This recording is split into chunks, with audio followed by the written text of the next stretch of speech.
உங்களுக்கான இன்றைய வாக்குத்தத்தம்.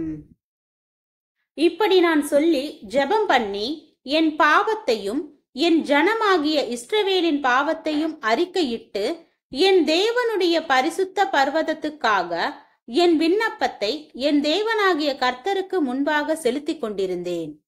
அப்படி நான் ஜெபம் பண்ணி கொண்டிருக்கும் போதே முதல் தரிசனத்திலே நான் கண்ட புருஷனாகிய கேப்ரியேல் வேகமாய் பறந்து வந்து அந்தி பலியின் நேரமாகிய வேளையிலே என்னை தொட்டான்.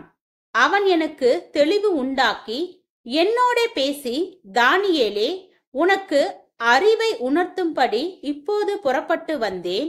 நீ மிகவும் பிரியமானவன். ஆதலால் நீ வேண்டிக் கொள்ள தொடங்கின போதே கட்டளை வெளிப்பட்டது.